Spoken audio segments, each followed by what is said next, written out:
everybody's traveling today, so there probably won't be anybody on Facebook. They'll watch it later. Okay, so we're live on Facebook now. So all those stories you all were telling that you didn't want anybody to hear, I'll tell them later so everybody can hear them. But it's good to have y'all with us. It was a good Thanksgiving holiday. Just as a reminder for the upcoming schedule, we meet today and the next 2 weeks.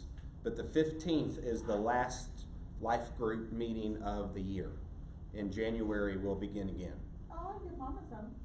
Is she? She must be on while she's traveling. So, but anyway, so just keep the schedule straight. We'll meet. You have today, the 8th and the 15th, and then the next 2 Sundays, there are no life groups. Okay, so we'll work out our Christmas party in that time frame somewhere.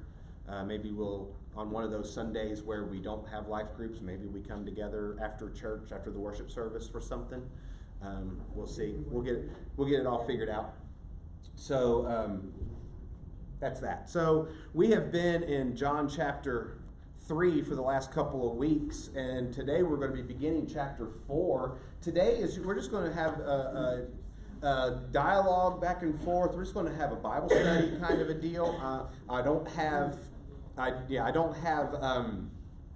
true. This is point 1, this is point 2. We're just going to walk through chapter 4. There's a couple reasons why I've decided to do it that way. Number 1, it was Thanksgiving week. And I didn't have as much time. I didn't take as much time to dive into putting all that, okay, what's that point I want to make? Those kind of things.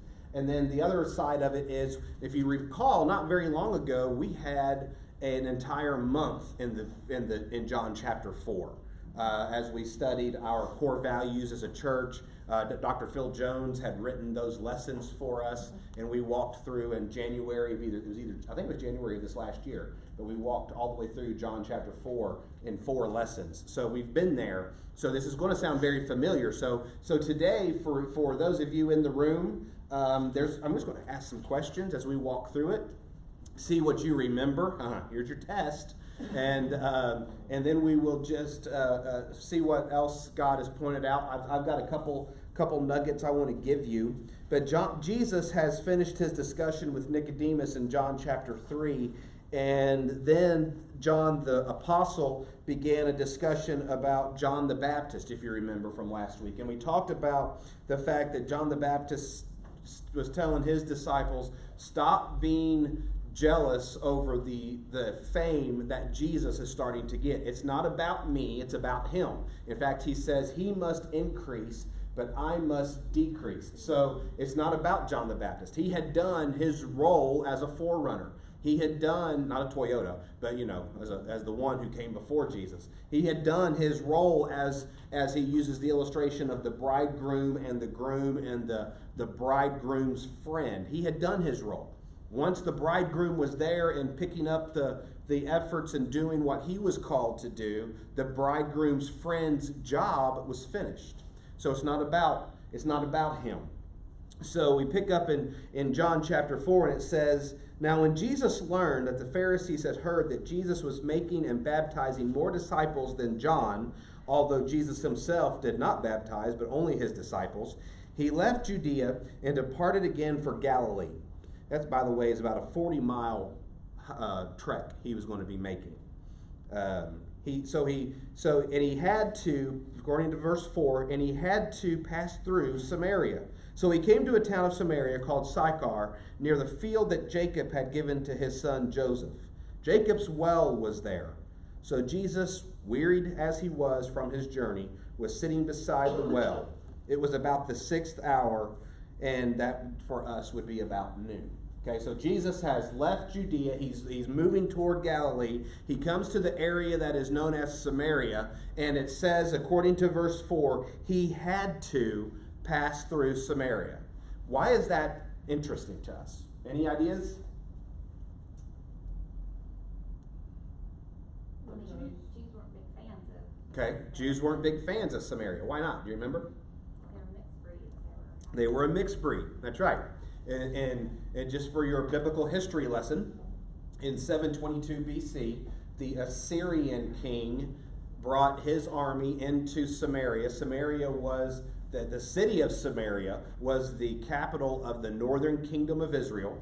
They come in, he conquers the northern kingdom of Israel and basically takes all of the people of Israel as captives of his new part of his empire to get them to not rebel, and basically the way they would do that is take away their culture. So they infiltrated with a lot of other non-Jewish people into that area, and there began to be interbreeding going on between them. That's intermarriage. How about that? Interbreeding. I don't know what that is. So interracial, intermarriage was happening there, and that was a very big no-no for God. He had said always from Deuteronomy up, he would say, do not intermingle, do not intermarry with the peoples of these nations that you come in contact with. Why would he say that? Because they worshipped other gods. It wasn't a race issue, it was a spiritual issue. He didn't want them to be drawn away from him. He was trying to protect them spiritually. So they weren't supposed to intermarry with other nations. But that's how the Assyrians integrated people. They would put the people, other Gentile, well, it would be Gentiles, other nations around them, specifically other Assyrian people, and they would intermarry. So Samaritans in Jesus's day were referred to as half-breeds. They weren't true Jews because they were not pure-blooded Israelites. They were intermarried, so that people who were true Jews didn't like them. Now,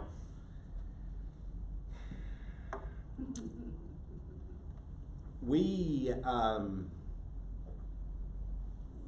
have some of the same issues. And it isn't necessarily due to people worshiping other gods, but sometimes it is.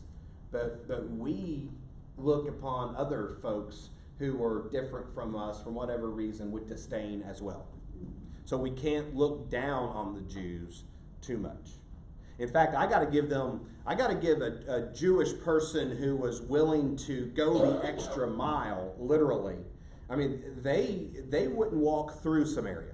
They wouldn't even travel through the area. They would go around it, adding miles and days to their journey. Imagine you're walking and you find yourself coming into downtown Birmingham, and you decide, I am not, for whatever reason, walking through this region, and you decide to walk down 59 down toward Tuscaloosa and to catch 459 and walking all the way around. I mean, driving it's bad enough. You ever made that mistake? I was one time I was going, I can't remember where I was going, but it was down 65. And I wasn't paying attention. In my mind, I was going somewhere else.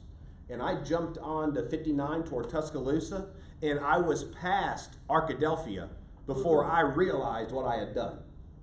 In fact, Andrew he was with me, and he looks at me and says, Dad, where are you going? And I'm like, we're going, I don't know where I'm going. So I said, we'll just go down here and catch 459. Oh my gosh. It's a long ways down the point. Yeah, it's first a long ways to it, and then it's a long way around back to Hoover. And I mean, imagine if you were, it's long enough in your car. What if you were walking it? Can you imagine? Now that's some pretty legit commitment to your spiritual law, that you're not going to even walk through. Now I was an engineering major before God called me into ministry. So I took some physics and some things, and so I know that the shortest distance between any 2 points is a straight line. That's not a straight line. They would take the long way around. Jesus, it says in verse 4, he had to pass through Samaria. That doesn't mean that he had no other option. It's not saying that in his travel plan that Waze or his Google Maps was making him go through Samaria. It's not that it just happened to be in the way. He is being compelled. It's by the hand of God. It's part of God's plan that he has to. There's something within him that says, don't go around it. You have to go through Samaria. So he does. He goes through Samaria. He's weary. He ends up at Jacob's well. Verse 7. There came a woman of Samaria to draw water. Jesus said to her, give me a drink. For his disciples had gone away into the city to buy food. I love how John, in his writing, gives us those parentheticals. You know, he's the narrator as well as, so meanwhile, his disciples are gone to buy food. Jesus is hungry, thirsty, so he's going to sit at the well, right? So he's given us what's going on. So verse 9, the Samaritan woman said to him, how is it that you, a Jew, ask for a drink from me, a woman of Samaria? For Jews had no dealings with Samaritans. Jesus answered her, if you knew the gift of God and who it is that is saying to you, give me a drink, you would have asked him, and he would have given you living water. The woman said to him, sir, you have nothing to draw water with, and the well is deep. Where do you get that living water? Are you greater than our father Jacob?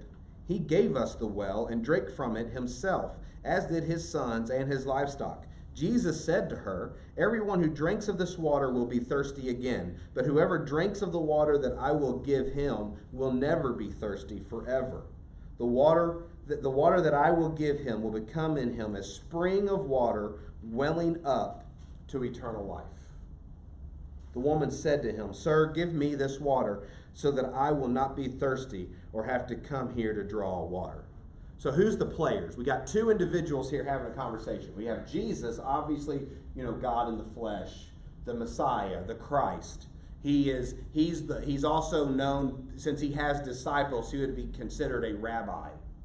Okay, that's somewhat important for the story. And then you have a woman of Samaria. Why is it interesting? Why is she stunned that Jesus is speaking to her? Because the Jews do not associate. Okay, number one, we already said that. The Jews don't associate with Samaritans. And they don't associate men to women. Men to women. A Jewish man, especially a Jewish rabbi, culturally, women were not held in high esteem. If a man talked to a woman, she was either his wife, his daughter, or a family member, especially out in public. But what do we also know about this woman? If you drop down to verse 16, it says, Jesus said to her, go call your husband and come here. The woman answered him, I have no husband. Jesus said to her, you are right in saying I have no husband, for you have had 5 husbands, and the one you now have is not your husband. What you have said is true. So how would you describe this Samaritan woman? She was a lady of ill repute. Okay, very good. That's a nice way of putting it. Not only would Jesus, as a Jewish rabbi, not spoken to a Samaritan, or especially a Samaritan woman, but this woman. Anybody seen Gone with the Wind? Yeah. That's an older movie. Y'all, who has not seen Gone with the Wind? Oh, Maureen. Gone with the Wind. I asked Mark to loan it to me, but Okay. never brought it. All right. So Gone with the Wind. If you think back in your Gone with the Wind history, in the story, is it Millie? Is that her name? She ends up marrying Ashley. Yeah. Okay, I think her name was Millie, right? Melanie. Mellie? Melanie. But you know who I'm talking about. Yeah. I can't remember her name exactly, but you know who I'm talking about. And then old Rhett Butler had a friend in town. Her name was Belle. Remember? Do you remember what Belle did for a living? She was a lady of ill repute. Okay? A professional lady of ill repute. She differs from the Samaritan woman because I don't think the Samaritan woman, there's no evidence that she was a professional. Y'all with me? She just liked to get around. Okay. Well, I don't even know about ill repute. To me, it's almost like a woman who was searching. It absolutely is, Tammy, and we're going to talk about that. We're going to talk about that she was searching and that she was trying to be satisfied in a particular area of her life. To be loved. To be loved would be one way of looking at that. But in her culture, to have been divorced 5 times, okay, we know that she wasn't looked well upon. How do we know in this story that she wasn't looked well upon? She was at the well by herself. She was at the well by herself in the heat of the day at noon, when the women of the town would have been there earlier in the morning in the cool of the day to gather, because carrying water's a hard job, right?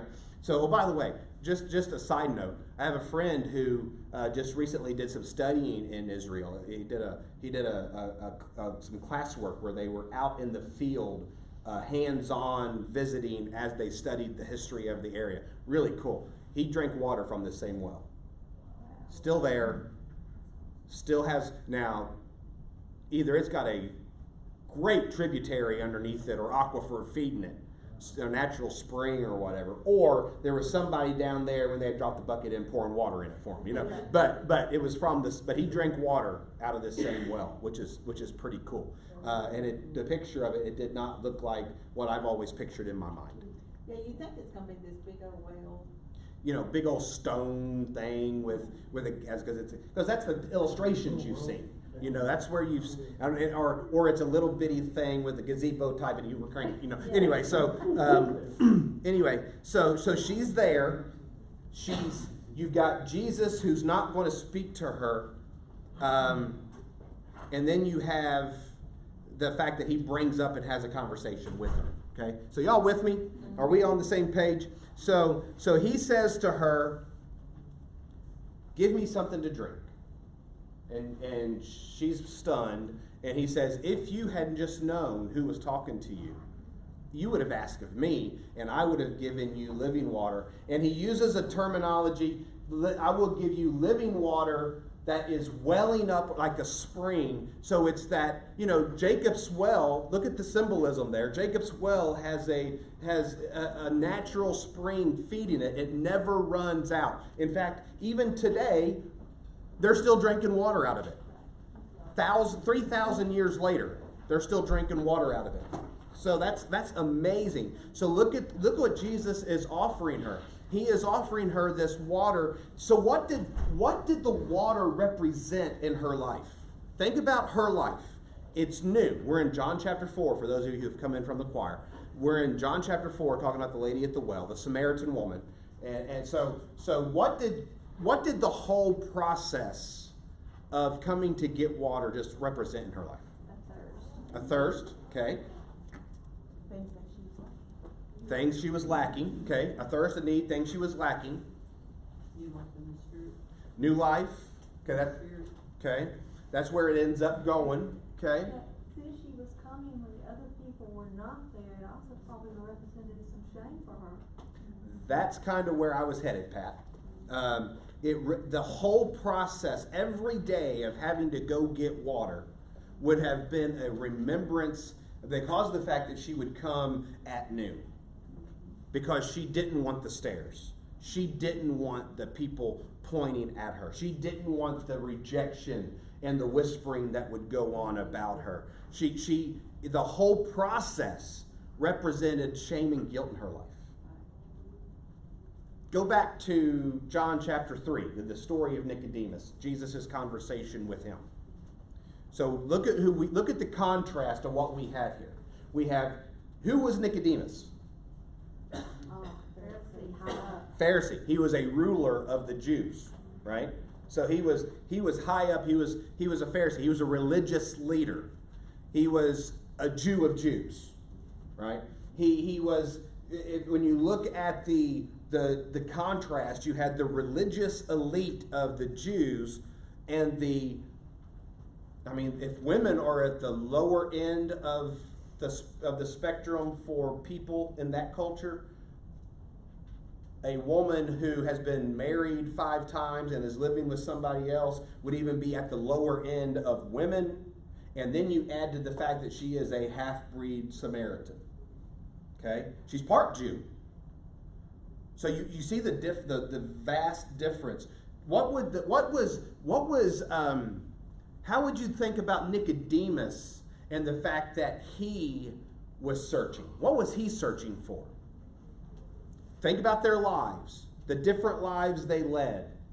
He comes to Jesus seeking, she has come to Jesus with a different, she's seeking something else. But look, think about their lives. I think both of them were empty. Okay. There's a void there. Okay.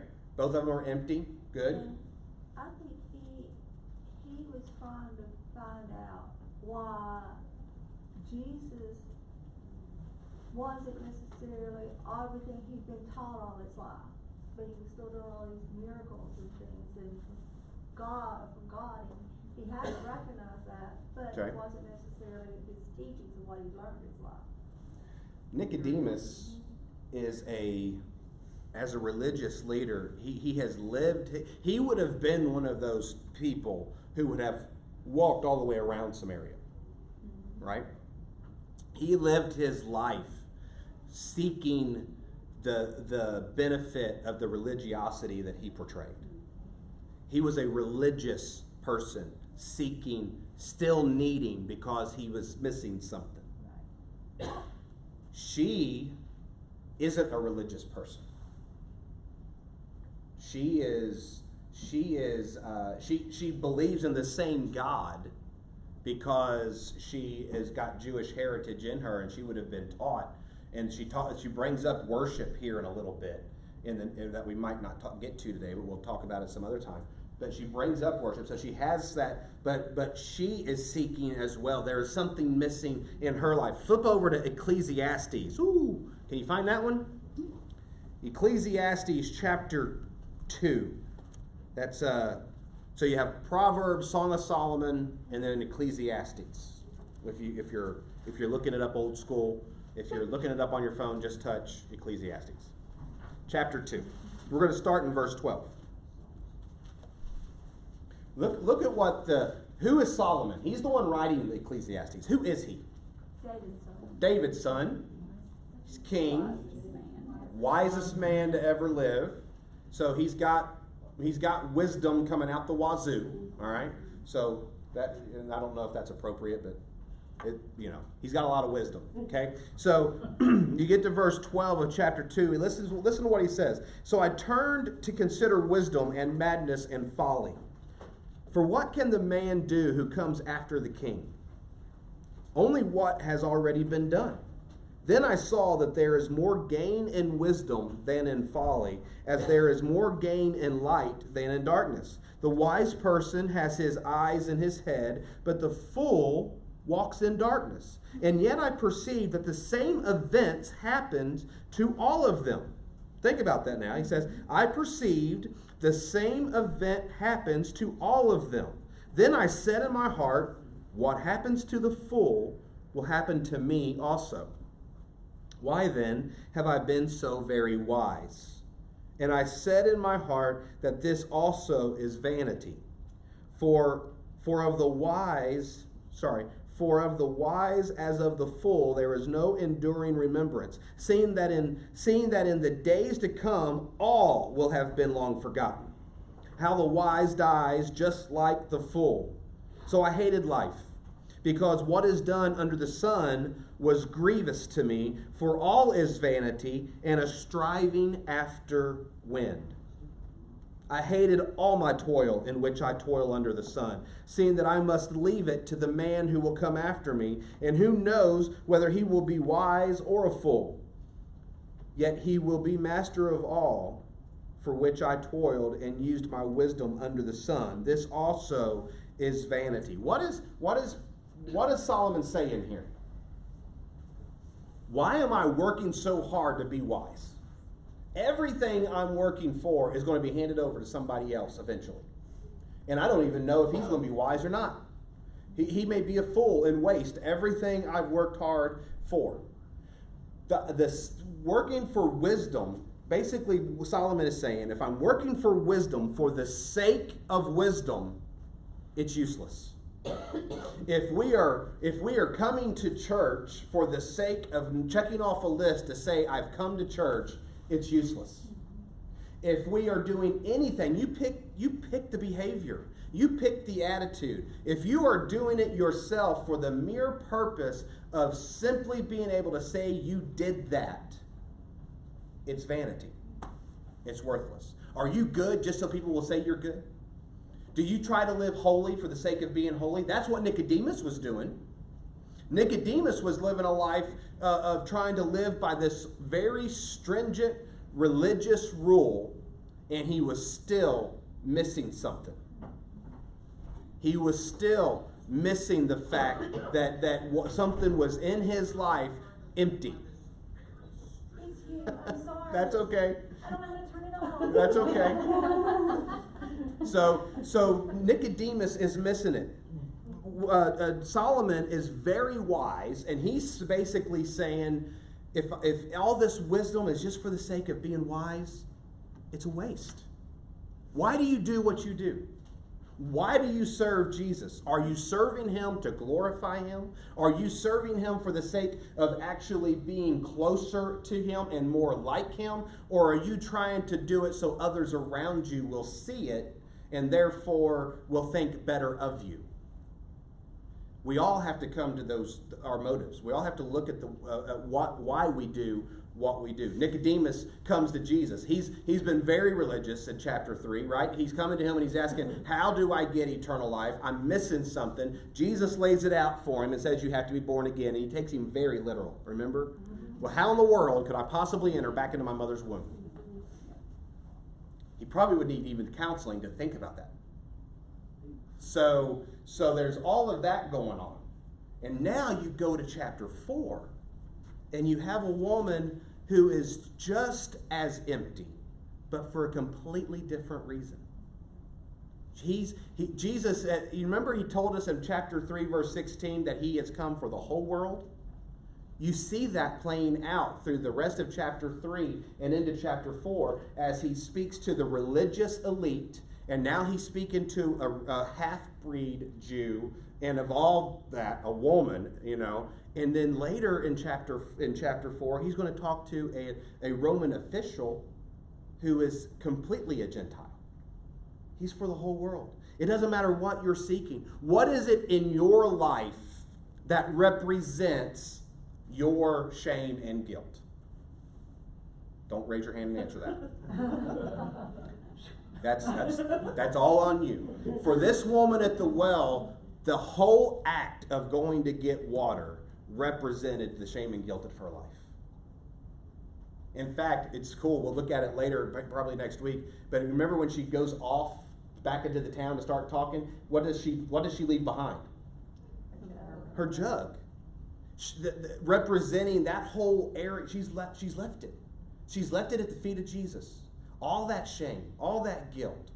All of us have things in our lives that we just can't seem to let go of. We can't seem to get rid of the stuff that is just weighing us down. But Jesus says, come to me. I will give you a drink. And that will now swell up into eternal life for you. Not eternal life in the far future that one day you're going to be in heaven.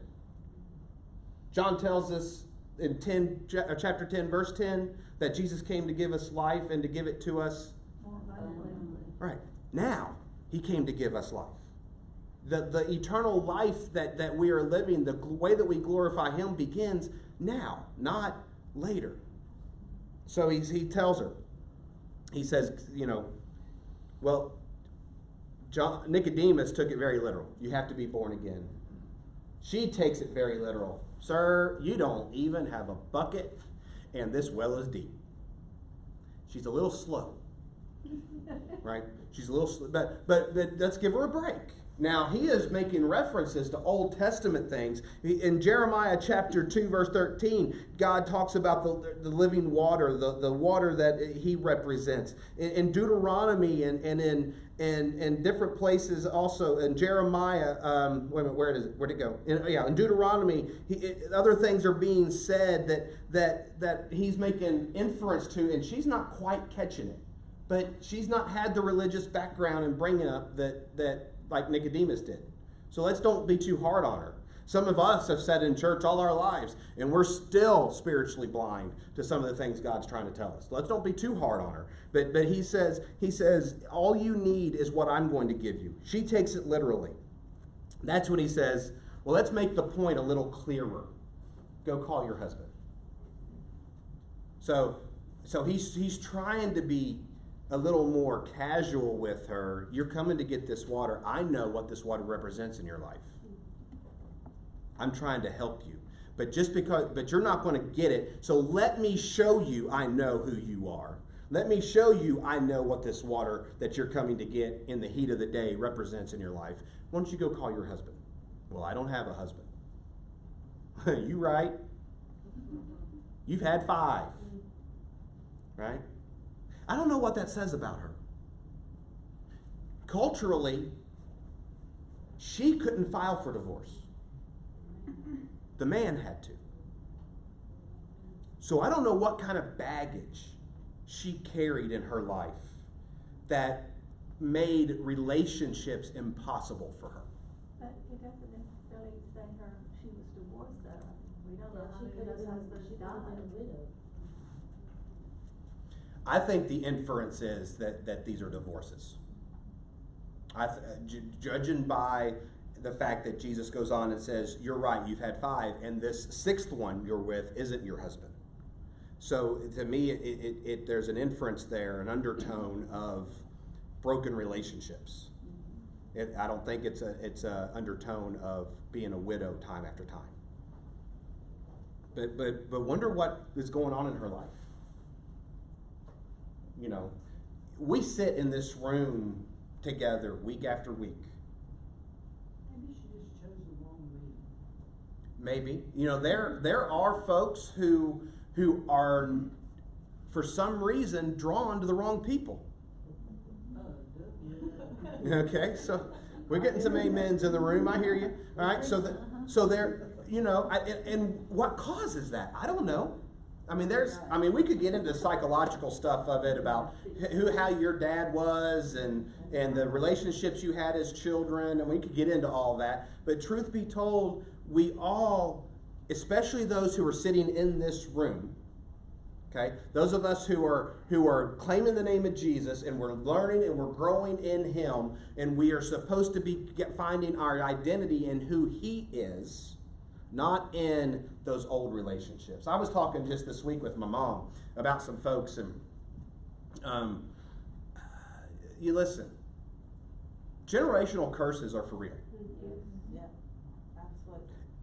And the key to a generational curse isn't necessarily that you just naturally bent that way, but it's the examples you've had in front of you to follow.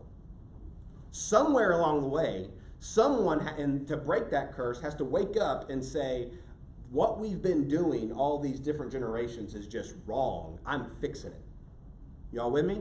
So I don't, those, you know, you also have to come to a realization of understanding it in yourself. Sometimes that's the hardest battle. I was struggling a little bit this week. I can't, y'all know every once in a while I can just get into a funk, you know? And there's no, I can't come back to a particular event or sequence of events that causes it. But it happens. And of all times for it to happen, Thanksgiving week with a house full of people, right? Hopefully you didn't notice. Oh, no. Hopefully you and Bobby, we had guests at our house, you know, even that weren't family, and I'm in a mess, right? So, but the important thing was, though I can't pinpoint why it started, I recognized it. You know, so then I could take steps to keep from responding in a way that would let Valencia and Bobby know that I was in a funk, right? So there's that aspect. If you do the same things over and over, expecting different results, what's that a definition of? Insanity. If this woman at the well is always going to the same type of individual in her life, And teaching single adults, I think there's something to be said for this. Sometimes we put ourselves in the vicinity and around people who have influence in our lives that we should not do that.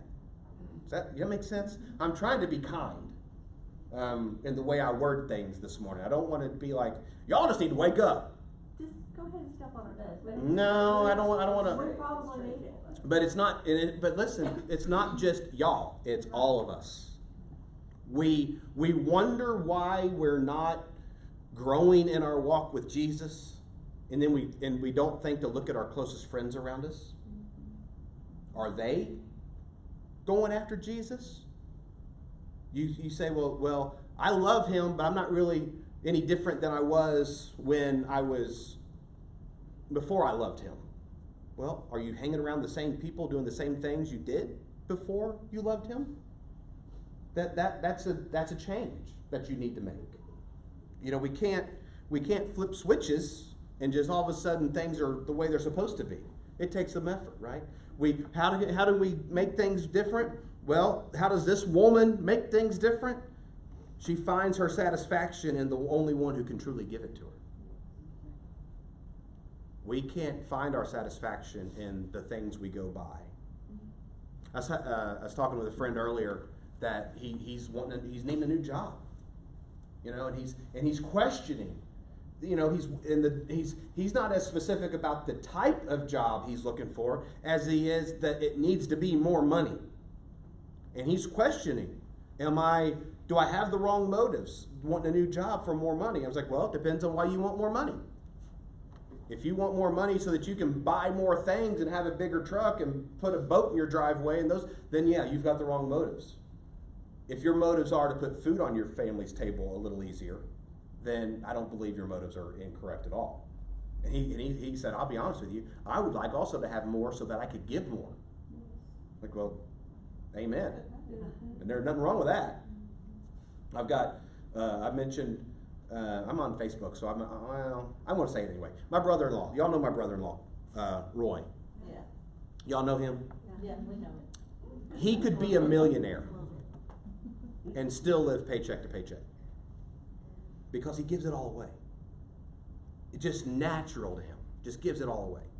So there's nothing, that's the idea of wanting more to be a bigger blessing. Nothing's wrong with that until that striving for more to even be a bigger blessing would cause you to move away from God.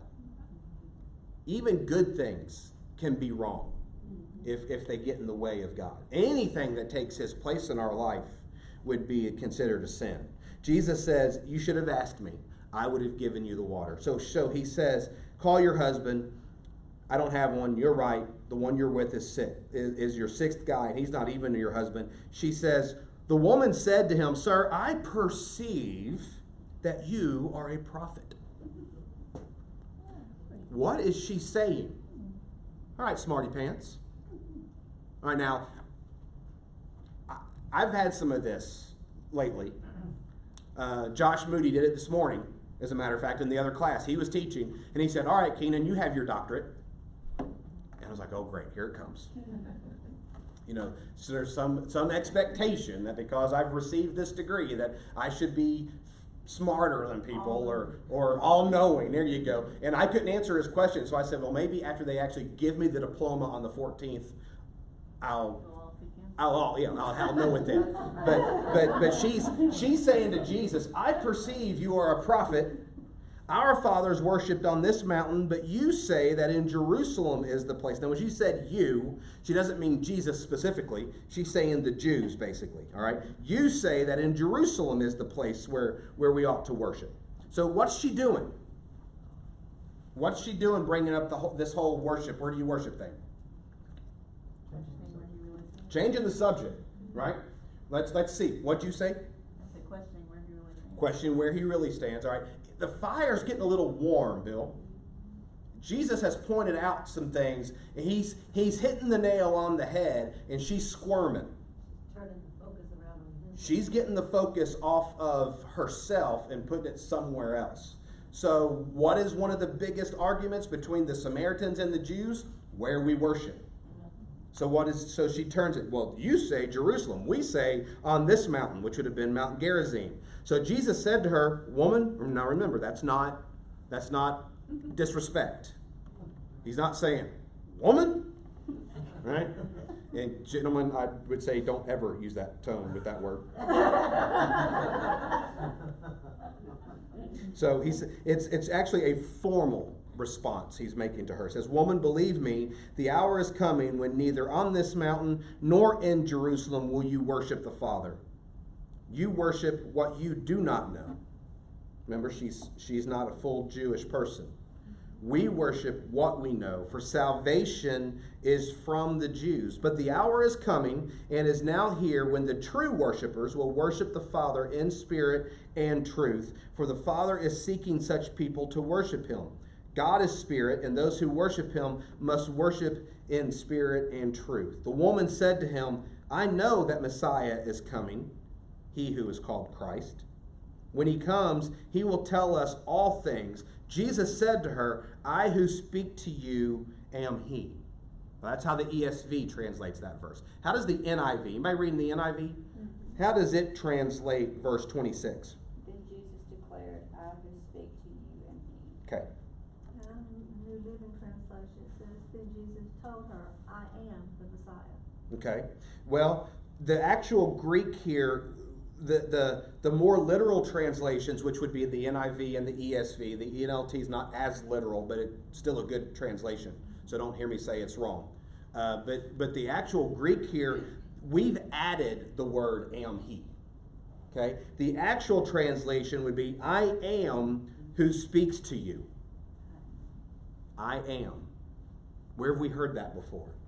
Burning bush. The burning bush, right? That is the name of God. That is, if it was written in Hebrew rather than in Greek, okay, or Aramaic, I'm not sure which, I think it's Greek here, but if it was written in the Hebrew, or if he was speaking Hebrew, he would have said, Yahweh, I am, okay? He says, I am who speaks to you. He's definitely leaving for him. You said Messiah is coming. Who is the Messiah? He's the chosen one. He's the holy one. He's the one set apart by the Father. I am. I'm the one. All of these things that you're feeling in the guilt over, all of this shame, all of these issues that are in your life, I'm the one who can take those away from you. He's offered her living water. He's offered her an ever-flowing, rising up, eternal spring of dealing with this thing that's missing in her life. It's not temporary. We don't serve and follow a temporary God. He doesn't give you results and fix the issues in your life today just to have them fixed again tomorrow. He is the answer. A lot of people went shopping on Black Friday. Any of y'all go shopping on Black Friday? Yeah? No? Yeah? So I got one yeah? No one else in here? Yeah? 2 yes? Yeah. Bless your hearts. I want nothing to do with it. I do love the memes, however. Have you seen the lady and the cat memes, you know? I can't get up in time for church. You went and bought a crock pot at 4 a.m. No, I didn't get up that. Ouch. Okay. Black Friday most of Black Friday buying is forgiving, Yes. typically speaking. But then there are those who they just want the deal. They don't even necessarily need I know some people, they didn't even need some of the stuff they bought. It was just such a good deal. We are sometimes more interested in trying to fill the needs in our life with material things rather than coming to the one who can truly fill it. There is so much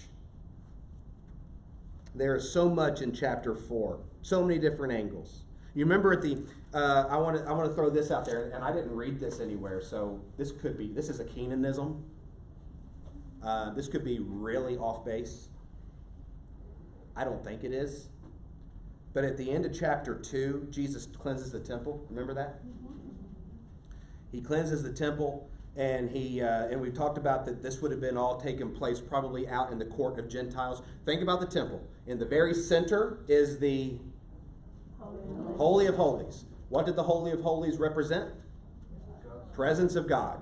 Okay? Once a year, the high priest would go inside and enter into God's presence to offer sacrifice for the people, right? If he didn't walk in with blood, he died. That's right. So that's where we come with the idea to if it takes the blood of a sacrifice for us to be able to enter into the presence of God. Our unholiness coming into contact with his holiness requires death. So it's either the blood of Christ that takes care of it for us, or we stand before him in our own righteousness, and that it never ends well for us. Right? So you have the Holy of Holies. You step out of the Holy of Holies, and we're talking about the whole Temple Mount. Don't think about necessarily the tabernacle in the wilderness, because it was just the tent of meeting and it was much smaller. But when you have the full temple where Jesus was cleansing it, you come out and you have the inner courts where the Jews could be. Then you'd step out of there and you'd have the court of women. Y'all with me? And then if you go further out before you actually exit the Temple Mount was the court of Gentiles. You see the progression? Yeah. I mean, so ladies, at least in the Jewish culture, you were above the pagans. But only if we were a Jewish woman. That's right. Only if you were a Jewish woman. If you were a Gentile woman, you still got to be in the court of Gentiles. But the court of Jewish women, I guess we could say. So look at the progression. Jesus is now, he has cleansed the temple, and he has said, basically, he is the temple. Because he says, if you tear it down in 3 days, I'm going to build it back up. Are you with me? Yeah. Everybody good? Yeah. Okay. So he is God incarnate, God in the flesh. Where does the presence of God begin? In the Holy of Holies. So Matt, just indulge me. Jesus is coming out from the Holy of Holies. He first comes into the outer courts where he would have found Nicodemus. He then ends up in the court of women with the Samaritan woman. Next week, or 2 weeks from now, I don't think we'll get to it next week, but in a couple weeks, he'll be in the court of Gentiles with the Roman officer. Wow. He is demonstrating John 3:16, for God so loved the world. Now, I don't know if John put it in this particular order on purpose, but that's just something I saw. And it's pretty cool that Jesus is redesigning and reinstituting these Jewish culture traditions that are demonstrating that he is supreme to all of them, because he's there for everybody. Well, can you take it a step further? Since the whole Bible is inspired by God and God breathed, that if John put it in this order, then maybe God ordained it to be in this order. Well, For sure. you to come up with that very point, Well, I don't, maybe, but I mean, there is no doubt it's God inspired. There's no doubt John put it in the order God wanted him to put it in. But because I can't sit down with John and say, why did you put it in this particular order? Well, I put it in this order so you would see that, I can't do that. But so I don't have any definitive things to say that's the order or that's why. But that's what I'm seeing there. My deductive reasoning is saying, that he cleanses the temple. He even showed the supremacy of him to the wedding feast. He demonstrates himself as the one God has sent at a wedding feast, because the Jewish people was visualizing the coming of the Messiah being like a wedding feast. So boom, there he is. And then he cleanses the temple, so I'm greater than the temple. And I'm here for everybody, not just for the Jews. And he's demonstrating that. First with the Jewish elite, then with a half-breed, and then with a full Gentile. So that's what I've got for you today.